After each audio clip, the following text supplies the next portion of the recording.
नमस्ते प्यारे बच्चों, मैं हूं आपका अजीत सर और आज हम मिलकर ईवीएस के सबसे पहले और सबसे जरूरी चैप्टर की शुरुआत करेंगे। Environmental pollution and pollution control. नाम सुनकर घबराना मत, ये बहुत ही आसान और मजेदार टॉपिक है। हम इसे ऐसे पढ़ेंगे कि आपको पता भी नहीं चलेगा कि कब सब समझ आ गया। चलो, सबसे पहले एक छोटा सा सवाल।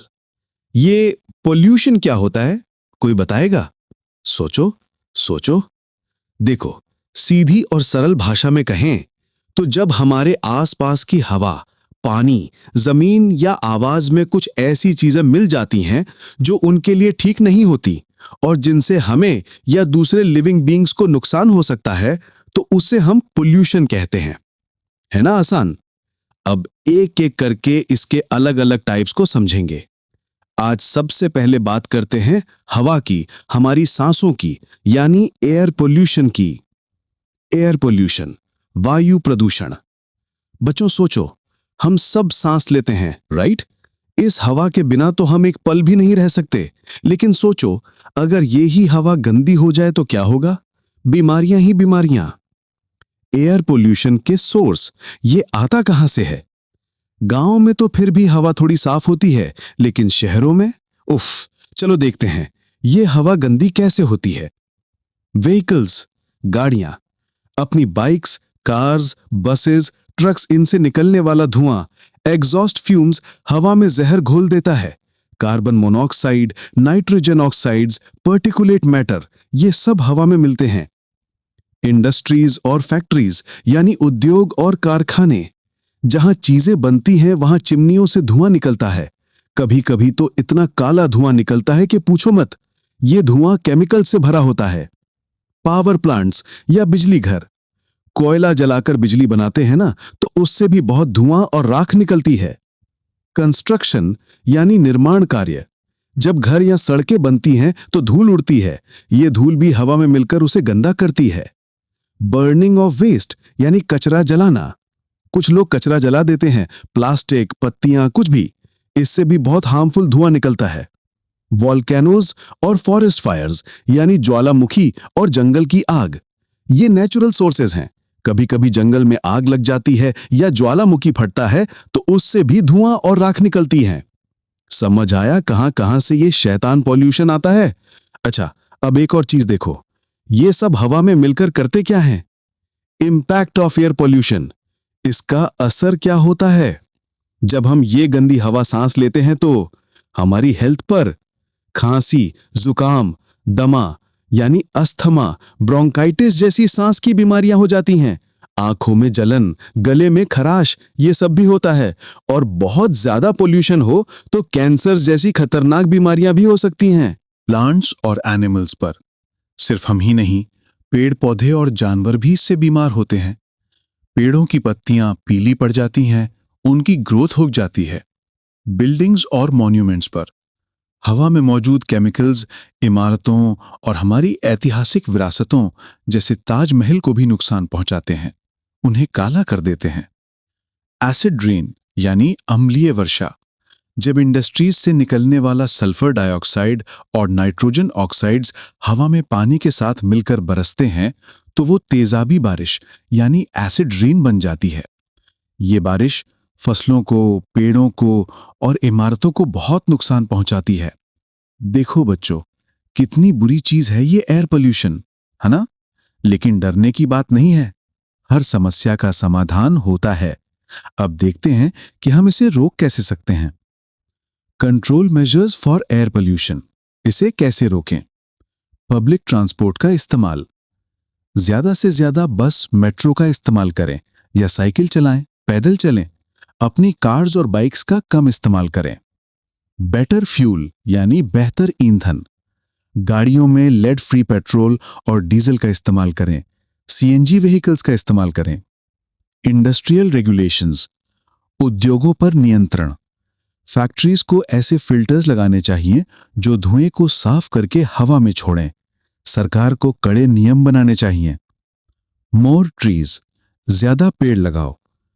पेड़ हमारे नेचुरल एयर फिल्टर्स होते हैं, ये कार्बन डाइऑक्साइड लेते हैं और ऑक्सीजन छोड़ते हैं। जितने ज्यादा पेड़ होंगे हवा उतनी साफ होगी। रिन्यूएबल एनर्जी, नवीकरणीय ऊर्जा, सोलर एनर्जी, विंड एनर्जी जैसी चीजों का इस्तेमाल करना चाहिए जो पॉल्यूशन नहीं करती। अवेयरनेस, जागरूकता, लोगों को बताना चाहिए कि एयर पोल्यूशन कितना खतरनाक है और इसे कैसे कम किया जा सकता है। क्या आपको पता है, दिल्ली जैसे शहरों में जब एयर क्वालिटी इंडेक्स यानी AQI बहुत खराब हो जाता है तो गाड़ियों को ऑड इवन सिस्टम पर चलाना पड़ता है। ये सब एयर पोल्यूशन को कंट्रोल करने के तरीके हैं। ओजोन लेयर डिप्लीशन यानी ओजोन परत का कम होना। बच्चों, हमारी पृथ्वी के चारों ओर एक प्रोटेक्टिव शील्ड है जिसे हम ओजोन लेयर कहते हैं। ये परत हमें सूरज की बहुत हार्मफुल अल्ट्रावायलेट रेज से बचाती है। सोचो, अगर ये परत ना होती तो सूरज की यूवी रेज सीधे हम तक आती और हमें स्किन कैंसर, आंखों की बीमारियां हो जाती और प्लांट्स को भी नुकसान होता। अब ये परत कम क्यों हो रही है? हमारी ही कुछ हरकतों की वजह से। खासकर कुछ केमिकल्स होते हैं जैसे क्लोरोफ्लोरोकार्बन्स और हेलोन्स। ये कहाँ मिलते हैं? पुराने रेफ्रिजरेटर्स और एसीज में, कुछ एरोजॉल स्प्रेज में, फायर एक्सटिंग्विशर्स में। जब ये केमिकल्स हवा में ऊपर जाते हैं तो ये ओजोन लेयर को तोड़ना शुरू कर देते हैं, जिससे उसमें छेद यानी होल्स होने लगते हैं। जैसे एंटार्क्टिका के ऊपर एक बहुत बड़ा ओजोन होल मिला था। Effects of ozone layer depletion. इसके क्या असर हैं? अगर ओजोन लेयर पतली होती रही या खत्म हो गई तो health issues, skin cancer, cataracts यानी मोतियाबिंद, हमारा इम्यून सिस्टम कमजोर पड़ जाएगा। एनवायरमेंटल इंपैक्ट, प्लांट्स की ग्रोथ रुक जाएगी, समुद्री जीवन यानी मरीन लाइफ को नुकसान होगा। कंट्रोल मेजर्स, सबसे जरूरी है CFCs और हेलोन्स जैसे केमिकल्स का इस्तेमाल बंद करना। इसके लिए एक इंटरनेशनल एग्रीमेंट हुआ है जिसे मॉन्ट्रियल प्रोटोकॉल कहते हैं।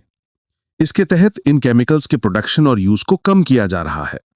अब इनकी जगह इको फ्रेंडली ऑल्टरनेटिव्स इस्तेमाल हो रहे हैं। ग्रीन हाउस इफेक्ट और ग्लोबल वार्मिंग। अच्छा बच्चों, कभी सोचा है कि सर्दियों में जब आप कार में बैठे होते हो और खिड़कियां बंद होती हैं तो अंदर कितना गर्म हो जाता है? ऐसा ही कुछ हमारी पृथ्वी के साथ भी हो रहा है और इसे हम ग्रीन हाउस इफेक्ट कहते हैं। हमारी एटमॉस्फेयर में कुछ गैसेस होती हैं, जैसे कार्बन डाइऑक्साइड यानी कि CO2, मीथेन यानी कि CH4, नाइट्रस ऑक्साइड यानी कि N2O और वाटर वेपर। इन गैसेस को हम ग्रीन हाउस गैसेस कहते हैं। ये गैसेस सूरज से आने वाली गर्मी को सोख लेती हैं और पृथ्वी को रात में ज्यादा ठंडा होने से बचाती हैं, जिससे हमारी पृथ्वी पर जीवन संभव है। ये तो अच्छी बात है ना? इसे ही ग्रीन हाउस इफेक्ट कहते हैं। पर कहानी में ट्विस्ट तब आता है जब इन्हीं गैसेस की मात्रा बहुत ज्यादा बढ़ जाती है। ग्लोबल वार्मिंग यानी कि वैश्विक तापन। जब इंडस्ट्रीज, व्हीकल्स और बिजली बनाने के लिए फॉसिल फ्यूल्स, कोयला, तेल, गैस जलाने से CO2 और दूसरी ग्रीन हाउस गैसेस की मात्रा बहुत ज्यादा बढ़ जाती है तो हमारी पृथ्वी का एवरेज टेम्परेचर बढ़ने लगता है। इसे ही ग्लोबल वार्मिंग कहते हैं। ये ऐसे समझो जैसे आपने कार में हीटर चला दिया हो और उसे बंद ही ना करो, गाड़ी और गर्म होती जाएगी। इफेक्ट्स ऑफ ग्लोबल वार्मिंग यानी कि इसके क्या असर हैं? आइस मेल्ट, बर्फ पिघलना, पहाड़ों पर और पोल्स पर जमी हुई बर्फ पिघलने लगती है। सी लेवल राइज, समुद्र का स्तर बढ़ना। जब बर्फ पिघलेगी तो समुद्र का पानी बढ़ जाएगा। इससे दुनिया के किनारे वाले शहर डूब सकते हैं। एक्सट्रीम वेदर इवेंट्स यानी कि भयानक मौसम, कहीं बहुत ज्यादा गर्मी पड़ेगी, कहीं सूखा पड़ेगा, कहीं बाढ़ आएगी, तूफान ज्यादा आएंगे। इंपैक्ट ऑन इकोसिस्टम्स, प्लांट्स और एनिमल्स का जीवन चक्र गड़बड़ा जाएगा। कुछ स्पीशीज तो खत्म भी हो सकती हैं। फूड सिक्योरिटी, खेती पर असर पड़ेगा जिससे खाने की कमी हो सकती है। कंट्रोल मेजर्स, इसे कैसे रोकें? Reduce GHG emissions. सबसे जरूरी है ग्रीन हाउस गैसेस का हवा में जाना कम करना। Renewable energy, solar, wind, hydro energy का ज्यादा इस्तेमाल करें। एनर्जी एफिशिएंसी, बिजली बचाओ, कम एनर्जी वाले अप्लायंसेस का इस्तेमाल करो। एफॉरेस्टेशन, वनारोपण, ज्यादा से ज्यादा पेड़ें लगाओ क्योंकि पेड़ CO2 को सोखते हैं। सस्टेनेबल प्रैक्टिसेस, ऐसी आदतों को अपनाओ जो पर्यावरण के लिए अच्छी हों। अच्छा, एक और चीज है बच्चों, एम्बिएंट एयर क्वालिटी स्टैंडर्ड्स। ये क्या है? ये सरकार द्वारा तय किए गए कुछ स्टैंडर्ड्स हैं, मतलब कुछ लिमिट्स हैं कि हमारी हवा में अलग अलग पोल्यूटेंट्स जैसे sulphur dioxide, nitrogen dioxide, particulate matter की मात्रा कितनी होनी चाहिए। इससे ज्यादा नहीं होनी चाहिए, वरना वो अनसेफ मानी जाती है। जैसे आपके स्कूल में रूल्स होते हैं ना कि इतने मार्क्स पर पास होगे, वैसे ही ये हवा की क्वालिटी के रूल्स हैं। भारत में सेंट्रल पोल्यूशन कंट्रोल बोर्ड यानी CPCB ये स्टैंडर्ड्स तय करता है। चलो अब एक छोटी सी कहानी सुनाता हूं। एक बार एक शहर में सबने सोचा कि वो अपनी गाड़ियां कम चलाएंगे और पब्लिक ट्रांसपोर्ट इस्तेमाल करेंगे।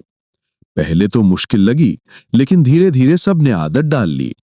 नतीजा क्या हुआ? शहर की हवा इतनी साफ हो गई कि लोगों को सांस लेने में मजा आने लगा, बीमारियां कम हो गईं और पक्षी वापस आने लगे।